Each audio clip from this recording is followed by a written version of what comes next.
Hi guys, welcome to Around the Table. Speaking about season 3 of Twin Peaks.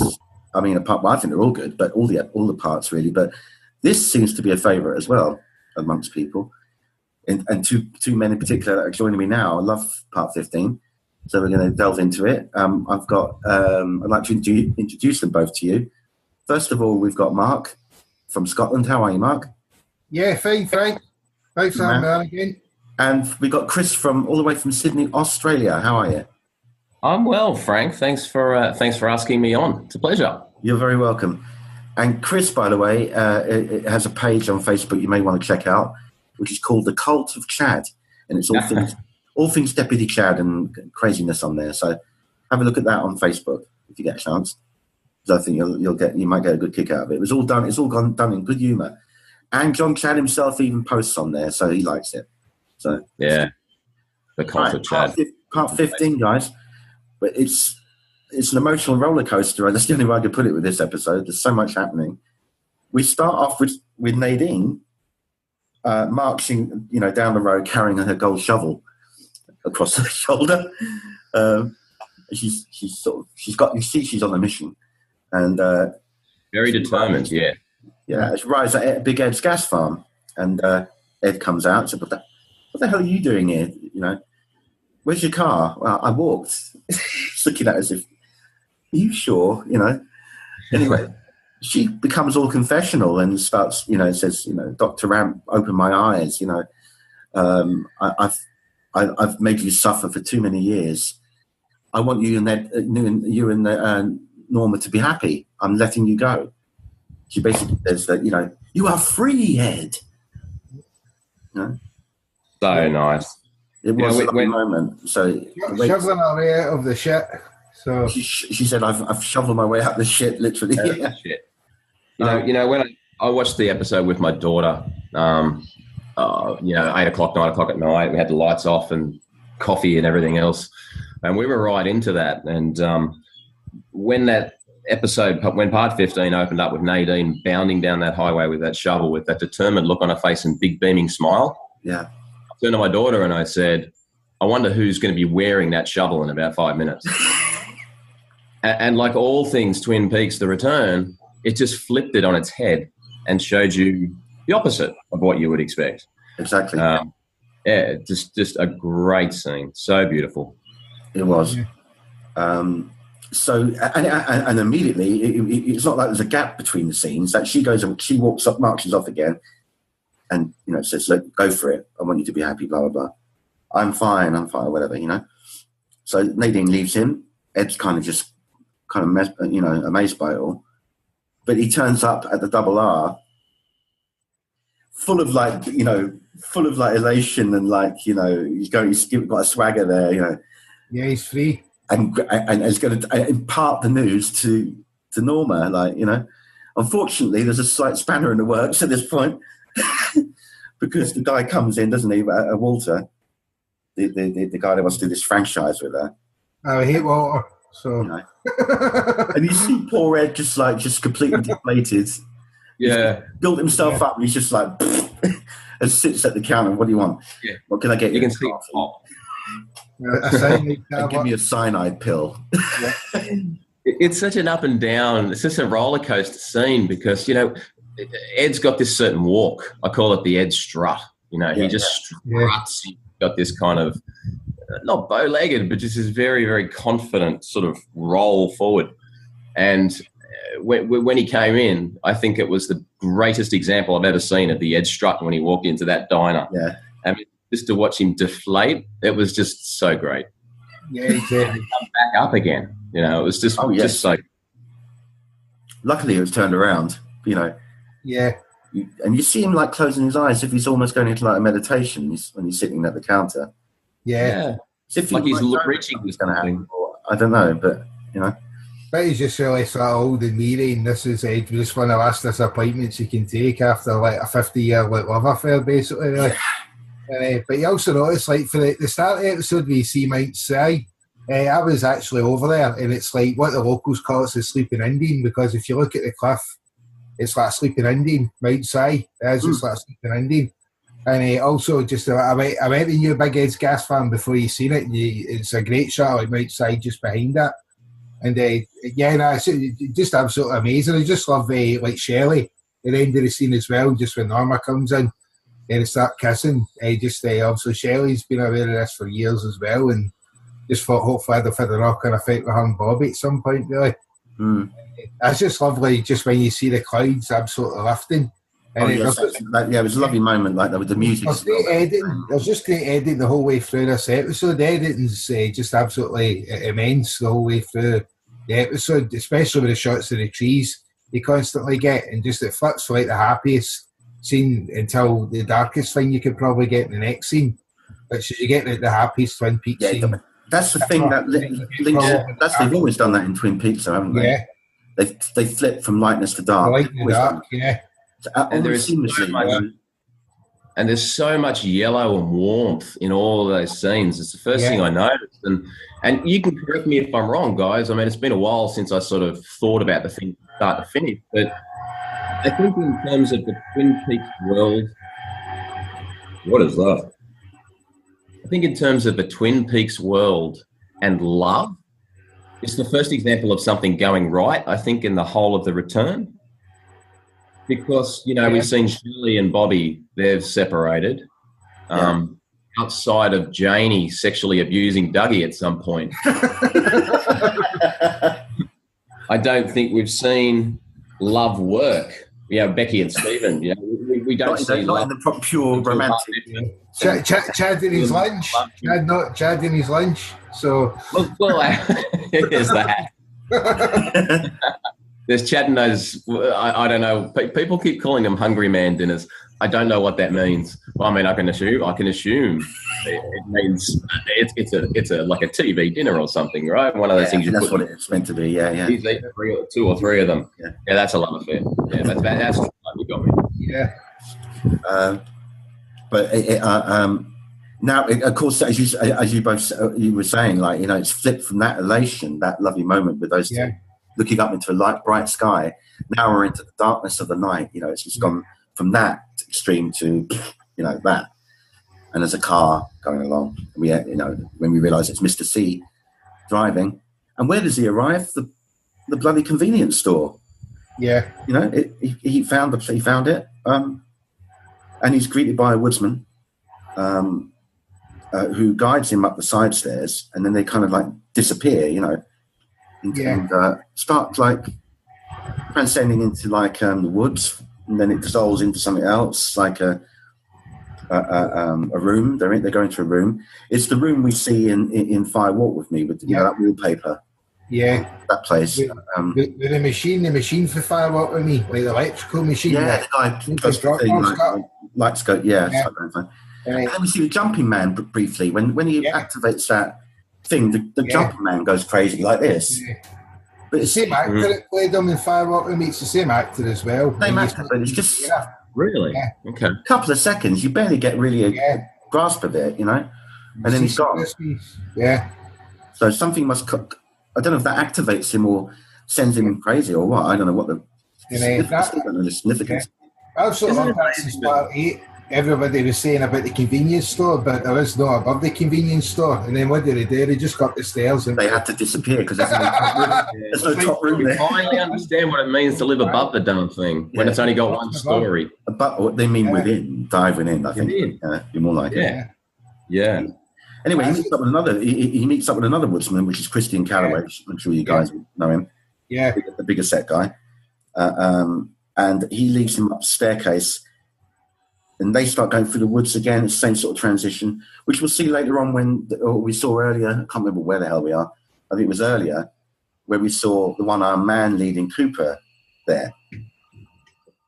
That's right, isn't it? Yeah, they went through the woods and then they went through into... I thought that came after. Yeah.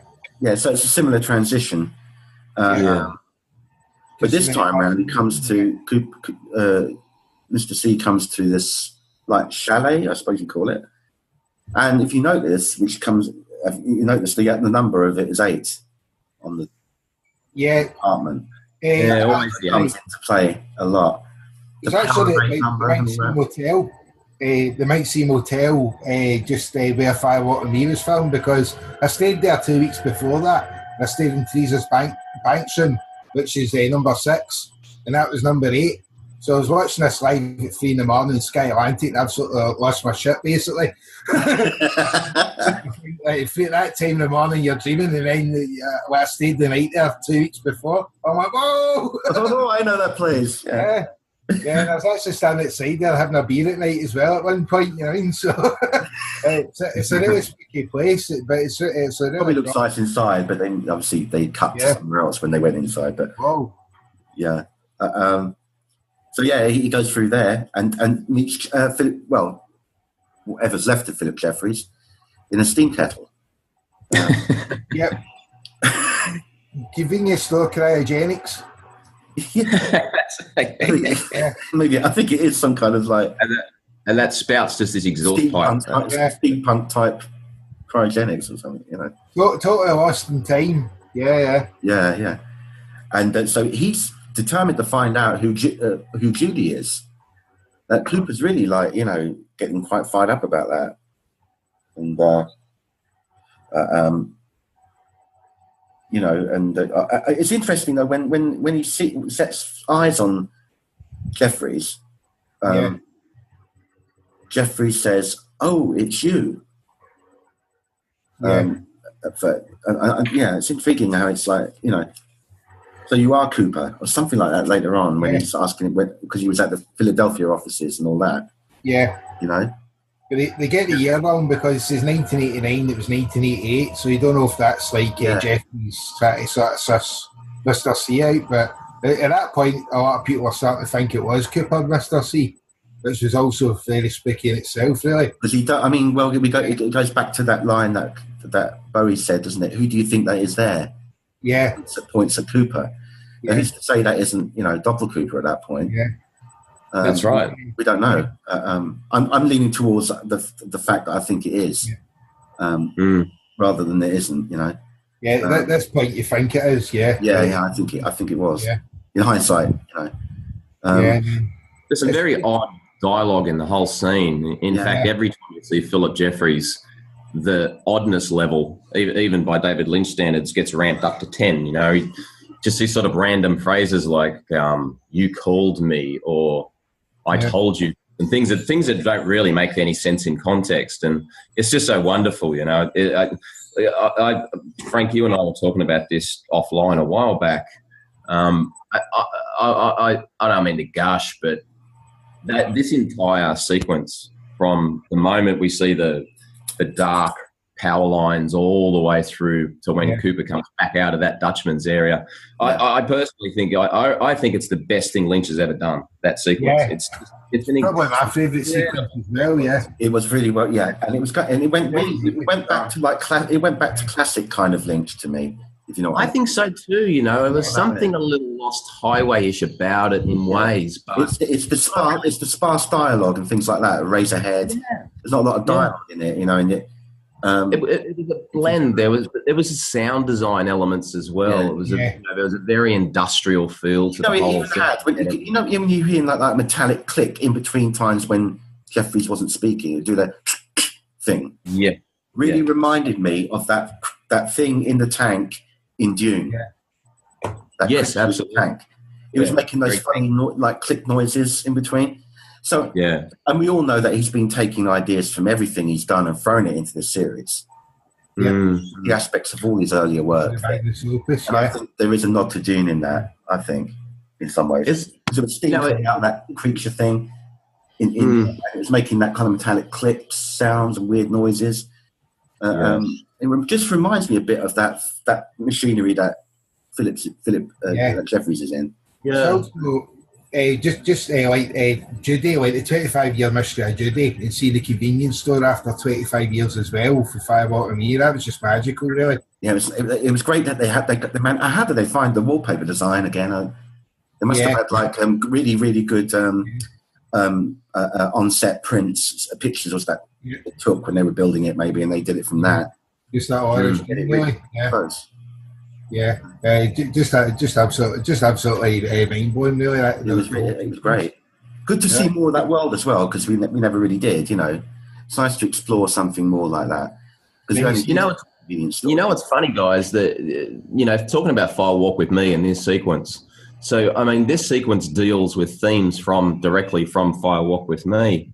But if you have a look at the sequence as a whole, that 12 minutes, the whole sort of out to the convenience store, in through the Dutchman's and back out again, it's the closest thing in tone and feel to Fire Walk with Me, which was kind of going in, kind of what I wanted to see from the new Twin Peaks. I wanted a dark, and it wasn't quite as dark. Obviously, it was nowhere near as dark as Fire Walk with Me, and 18 Hours of Fire Walk with Me might have been unbearable, but I think so. Yeah, but you know, it's the closest thing, not just thematically, but in flavour, the Fire Walk with Me that we get, I think, outside of, you know, the end of part 17 and part 18 is just definitely crazy. Yeah. Yeah. Interesting that the phone rings in the room, and you know, it's like an old, very old phone. Where are we? What kind of time period is this? It's this bloody old phone, you know, like the dial thing with your finger, you know. And he picks it up anyway, Mr. C, and then he's suddenly like transported from that phone to the outside phone booth of the convenience store outside again. He's not very happy. He doesn't say anything, but you can see he's well and truly pissed that he didn't get the answer he was seeking. He never gets answers, does he? Poor Mr. C, he never gets answers. Just walks with kids like we do. And this is that whole bit he's at there, but Richard basically, yeah, pointing a gun at him, which doesn't last long. He disarms him pretty quickly. Yeah, a couple of kicks. Obviously, he sees Richard with that exchange. Richard, like, there's a picture, and then just totally 2 punches, gets in the car. I just love the way that's the moment he actually, like, we get the reveal, really, because he says, "My mother, blah blah blah," and he says, "Who is she?" And he says, "Dawn." Yeah. So already keeps thinking, right, I think I've got to get rid of him now. Yeah. That's totally confirmed. Plotting it, you know. Yeah, it's just the way the convenience store sort of disappears as well. Yeah. It's just the way that thing seems to come in and out of existence. Disappears. Right? Yeah, it's so lynchy. It's just such a lynchy thing. That's from Lost Highway, that moment as well, isn't it? Yeah, the smoke and the lights. That just reminds you of that, you know, that cabin with the reverse shot with the fire. Yeah, the end back in that little cabin where the all that, it's all there, you know. I know we'll move on to the next scene, but just back on the Philip Jeffries thing, I just wanted just one thing I picked up watching the Blu-ray special features of The Return, or a limited event series, whatever it's called. I noticed that there was a scene and they were talking about how Philip Jeffries would appear in the smoke in some of the extras. I'm wondering if the purpose of that machine originally, that smoke, was going to have Bowie's face on it, which would have made me really, really, really happy. That would have been intriguing. Yeah, I just picked it up in the Blu-ray special features. Maybe that's what Lynch was planning originally and might have changed his mind for some reason. They could have done that, you know. They could have done it like they CGI'd Don Davis and like how they CGI'd Bob. Yeah. I mean, got me thinking. Very brief. They could have done just a little bit of lip sync stuff. They had the guy that mimicked Bowie. Yeah, because Bowie's voice is not in this. They got a guy to impersonate him. His voice. Yeah. Some guy came in and reread the lines. So they could have used him. And I got my mind racing too. Which Bowie would they use if they used his face? You've got young Bowie, old Bowie, Ziggy Bowie, Aladdin's son. You've got all these Bowies, you know. Maybe he couldn't decide, so he thought, I'll just leave it smoky. Yeah. Yeah, I think the whole thing is, so I'm just going to sort of use him as he was then, but because the way it went, really. But I know quite a lot of older Bowie fans that really got into Twin Peaks lately just because they thought he was going to be in it. So just in closing, I guess I would have gone with Ziggy. Yeah, that would have been cool, man. Man. Big red hair. So we go from where it wasn't particularly dark, that scene, you know. I mean, it wasn't like there was a sense of danger or horror in the convenience store. It was just strange. But the next scene is kind of like heightened anxiety because you've got Kirsten and Stephen in the woods. Yeah, and there is a tension there. You know, there's something wrong there. We know that. Talking about Becky You know, when Becky tried to get into the compartment, and Stephen seems to be, you know, complete desperation. He's high as a kite. Yeah. And he's talking about doing himself in. He's got a gun. Then we see who's walking along, and I didn't realise it was him at first, strolling along with his dog in the woods. It's none other than Mark Frost. Cyril Pons. Cyril Pons. At first I didn't even That hat, man. He should get points just for that hat. I mean, that hat is awesome. It's got like a bit like a Davy Crockett hat or something. I don't know what you call it. It's an American thing, but whatever it is, it's working for him. Let me tell you. Yeah. Anyway, he walks. First of all, you just see him taking his dog through the woods, but he ends up actually seeing the two of the couple. He just stops silent, staring at them. Gersten runs off and scrambles behind a tree. Huge trees out there. Wow, man, they're massive. Yeah. Then we hear this single gunshot. So, I would say, I mean, I've always been pondering this. It's probably because it's ominous, because we don't see it happen. We just hear it. Do you think that he did actually kill himself, or do you think he just shot a thing in the air, a bullet in the air, and fled? Did the final dossier settle it? I thought the final dossier said he'd shot himself. I mean, either way, you know, it's hard to care a lot about Stephen Burnett because we don't. I mean, he's such a despicable, snotty-nosed. It's hard to feel anything for him either way. Because we don't, outside of the fact we know he's a grub, we don't really know anything about him. We don't know how he's gotten there, other than the fact that he got his high school certificate. We don't know what he's been doing, other than, you know, falling into drug addictions and stuff. We don't know what's going on with him and Becky. The whole storyline to me, it was just, oh, well, okay, maybe he shot himself, maybe he didn't. I found it really hard to care about any of those relationships, but it was wonderful seeing Kirsten Haywood. It was just amazing seeing Kirsten Haywood on screen. Yes. It was worth it for that. And she I mean, he's obviously a great actor, but she really held that scene. I mean, she was fantastic in that scene. Yeah. Yeah, there was so much emotion going on, you know, that, like, how much she cared for him and everything, you know, and stuff like that, even though he wasn't worth it. So much emotion, and he's hallucinating, and I just think, like, maybe was also tied into the bigger Twin Peaks drugs plot where he might have ripped somebody off as well. That's playing his mind. There's quite a lot of stuff going on. Yeah, but that said, but it's really hard to care about him. But like, I've talked to like Mark Zandy, like a lot of people that actually seen a bit of the filming, and they said like, yeah, Andrew Jones was great. Like he just looked like a total ball of snot anytime you sort of seen him like a double arm. You know what I mean? So it's total method acting as well. Like with him, even though he didn't get that much of him, he's really good method acting.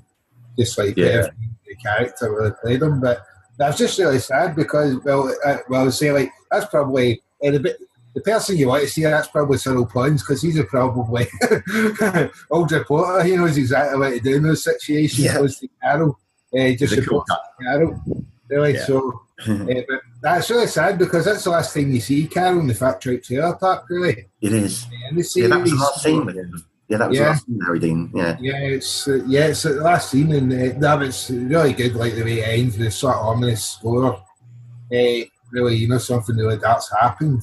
Yeah. So it sort of ties into the end where there's that much resolution, but the cow got a bit more. Maybe deleted scenes 25 years in a Blu-ray or something, or the media's out. But that was really it's sad to see. Like you wish you'd have got a bit more with Carol, but it was really sort of good maybe end of that with Mark Frost and just for the reporting of it. And obviously everybody thought some fans thought Becky might have been killed before that as well. The final also cleaned that up as well. So it's intriguing. We end up back at the Roadhouse and we get Sharp Dressed Man by ZZ Top. Excellent. I hate that song. Just for one moment I thought they were actually going to be on stage at the Roadhouse, but that didn't happen. Yeah. 9 Inch Nails is a stretch. ZZ Top, nah, not going to happen. Not at the road. I just love changing this scene. The last thing you want to say at a big trucker is I really like your wife, so then that sort of kicks off. Yeah, we get the guys, the guy that's going out with Renee, who James has got the hots for. Yeah. And he really shouldn't interfere. It's good to see you, Renee, and all that, which rubs the husband's, it really rattles him. And the fight breaks out. Of course, he's lucky that he's got Freddie with him. Yeah. Freddie punches out both of them with one smack. Yeah. With his power glove, and down they go. And they're in a total mess on the floor, like foaming from the mouth. Whatever he's done to them, it's absolutely annihilated them. It's like a Glasgow fight scene, basically, in a bar. I just love the way every time the punch lands, the music skips. Like it's on LP or a jukebox. The record just jumps, I think there would be a jukebox in the Roadhouse, surely. I mean, it'd have to be. Yeah. Oh, man. Yeah. But I think like her husband's also mentioned as the guy that stole the truck off Billy. The Audrey's always speaking about. Yeah. It's that like he's the same name, or it might have been him. There's all these kind of random names that have been mentioned in the booth scenes, with the people in the booths. Yeah. A couple of them did actually, not all of them added up, but a couple of them were mentioned later on. I think, as you said, you see one of them, these characters. Yeah, and James, just James was unrequited love again, basically, always loving the wrong women, apart from Donna, you know what I mean? And it just never works out very well, does it? I know James is cool, but James is also doomed. Yeah. We all know James is doomed. He just can't pick the right woman, that guy. No, he's too cool. That's the trouble. He's cool. That's right. Yeah, he's too cool. He gets himself in shit. Yeah. Get Jennifer Jason Leigh, who takes out the two guys in Vegas. The first bit of the Las Vegas double header, basically. Yeah. The double header. Yeah. Literally. Yeah. Yeah, but half his head off. Yeah, but Duncan Todd as well. Yeah, that's it. Goodbye, Duncan. Yeah. And his ever trusty accomplice that always comes in at his beck and call. The other guy. Yeah. I can't remember his name in it. What's his name? His boss, Mr. C, finally fires him. So just for not being able to get anywhere near Dougie, basically, really, the hits that he's trying to put on. And so we get the madness of Freddie and James. They're put in the holding cell at the sheriff's station. We got all that craziness going on with the drunk in the cell. We got Chad. Getting tortured. I love to see Chad getting tortured. That's my favourite Chad, is when he's being tortured. Yeah. And it's just great. Bobby and Hawk locking up James. Also, Bobby locking up James after like the very first episode, the pilot, and just it doesn't like barking like a dog. Yeah, and we get back to that kind of because Nado's sounds that she's making, the drunk is mimicking because he just mimics everything. It's sort of a little bit like a crazy, even more crazy version of the barking that you said with James and Mike and Bobby. It's kind of like a parallel to that. It's like up to 11. It's a goddamn zoo. I mean, at one stage, I'm sure in one of those scenes, it sounds like they've recorded at least a monkey. Yeah. I hear a seal as well because it goes, a seal, maybe a seal. There's at least I think there's about 9 barnyard type animals in that scene. I know, it's completely bonkers. Yeah. Hutch and Chantal are just, eating Wendy's, I think, in the van and planning their next thingy, their hit, I suppose. Total Tarantino, yeah. Then we get Janie E, who gives Dougie a beautiful chocolate cake to eat. So there he is. He's munching away quite happily. Doesn't he look happy when he gets it too? He loves his food. Yeah. I was rewatching that scene yesterday. Doesn't he look happy when he gets that piece of cake? He looks so content. And then he looks at the fork and he thinks, those two things go together. It's just, love and chocolate cake. It's nothing more powerful. It's like the 3 cuts to the remote and everybody's wanting to turn the TV on. So, cut. It kind of explains why old Dougie, Tulpa Dougie, was so goddamn fat. I mean, the amount of chocolate cake she shovels into him. And all the bread and the carbs. I mean, so that means she must have explains why he was so big. She obviously fed him well. Yeah. I mean, she may have, questioned her motives of doing a couple of things to Dougie, but at least she fed him. Oh yeah. But we get he puts on the TV remote, and what pops up? I think it's, if I'm correct in saying, Yeah. What's the film? Is it Sunset Boulevard? Sunset Boulevard. Yeah. Yeah. And it says, get Gordon Cole. Get Gordon Cole.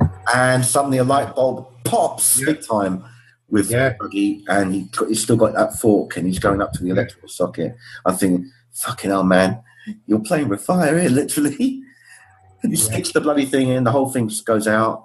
You hear Janie scream. It's quite a moment, you know. Yeah, it's a bit like the very last scene actually, and everything just cuts to black, just the very last black, and and just cuts to black, and and then we see the last scene we get with the log lady, talking to Hawk on the phone again, beautiful, saying she's dying. It's hard to watch, you know. Yeah, it was done so well. It was very sensitive, but it was very heartbreaking. Obviously, I mean, how else could it be? Just my log is turning gold. That's a intriguing line she said. Yeah. But we get like a real tribute to her, really, because it goes from that scene to Hawk gathering all the people in the sheriff's in the conference room and telling them that she's passed away. Yeah. And Kimmy's face in that it's really heartbreaking as well. She's crying. Yeah. And all characters from Frank. And a beautiful scene. A really, really beautiful scene of the woods, like that, yeah. You know, cabin. An overhead shot, and then it goes down to the cabin, and the lights go off. Yes, they did like the street story with the lights going off. Lovely. The cabin there, yeah.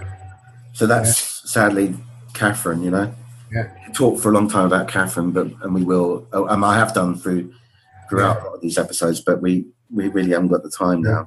But we covered it. I have covered it before. The last thing we get is Audrey and Charlie preparing to go to the Roadhouse, because they've been contemplating this for about 3 episodes about whether to leave the house.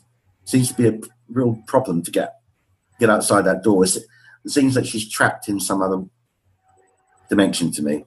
Yeah. Standing at the threshold outside, you know. We're at the threshold. Yeah. The threshold, that's right, he does say that. Yeah, Tommy Death right here on the threshold, threshold, Yeah. But anyway, he pisses her off big time because he sits down, taking my coat off, and she tries to almost throttle him. Yeah.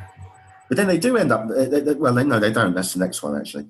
But we do go back to the Roadhouse, and we see this young girl. She looks kind of Chinese, or I think. Yeah, Ruby. Yeah. And these 2 guys just pick her up from the chair where she's sitting, and just put her on the floor. You know, charming. Yeah, it's just like a comment the darkness and unhelpfulness in Twin Peaks. Like, it's not the community we knew 25 years ago, maybe because of the prison, because of the drugs, really. But also just a comment like, enough's enough, we need to get Cooper back, we need to get a bit of light. And here, really, with a primal scream at the end, really. Yeah, because nobody's helped them. So just and the Veils playing as well, that's amazing, really. It's just... Veils, that's right, the Veils are playing, Yeah. It's all that rage. Yeah. It's just loaded full of rage. Ruby's rage. I mean, the song itself is a rough sort of, you know, drums and bass type song too. I mean, it's like it builds that kind of cacophony of sound, and when she lets out that scream, you know, and that's it. Yeah, just a horrific kind of climax. Also, I just got to say on Axolotl. Just got to say an Axolotl as well. I think Axolotl is the Cooper theme of the return. I don't think it's out of sand at all. I think that there's some similarities between an axolotl itself, the amphibian, and Cooper, you know, in the way Cooper keeps regenerating himself in different forms, which is, you know, axolotl style. You cut off its leg and it regrows a perfect leg, which has analogies to Cooper, I think, you know, and the fact that he's crawling on the floor and the fact that Ruby's crawling on the floor and they're talking about axolotls just speaks to me that, you know, this is all the rage, you know, the darkness in Cooper, and he's growing these other, you know, these 6 black tentacles, I think the song says, to, you know, all the different aspects of Cooper, the Dougie Coopers and the Dark Coopers and Wood Coopers, and Cherry Pie Coopers. And, just a wonderful, wonderful end to that episode. Well, it's been a pleasure speaking with you both. Chris, Mark, thanks so much for joining me to talk about part 15. It's been great. Yeah, just feels as if we're all hanging about the Mike Scene Motel at the end with Fernie the girl, just speak to us, yeah, great. and another pointer I forgot. You know the bit where Mr. C goes up to the number 8 door, you know, the chalet thing? Yeah. and the woman in the negligee that comes to greet him and speaks in backward speak. Yeah. Was actually, Boozer my lady, she's called, yeah. It was actually played by a man, yeah. So yeah, it was played by her, yeah. With a fake, and really big nose. It's like, and we when we were talking before, we kind of skipped over this scene. But can I say, and I really mean this most sincerely, that backwards speaking in that scene is the best backwards speaking of any of it in the series. It is so clear. It wasn't like there was any like little lags or like strange nuances. It sounded organic. It sounded like it was alive. When she said it, it sounded like the words themselves were alive and coming at you. It was just, oh, wow. Okay, it really got me, that one. And you know what? And she appears hidden away at the end. You know, it was one of the only scenes where we pull out of the Roadhouse and we go to another scene where the credits play. We see her standing, just staring ominously from the dark hallway, and it's just beautiful. You know, I know it now. You know, and the fact that it's a bloke with sort of fake pointy boobies doesn't diminish in the credits for me. Pointy boob. Actually, called I say that with my hand on my heart. Something in the credits. Yeah, because I stayed there and it sort of cuts back to you. Oh my God! That's Lynch's humour for you.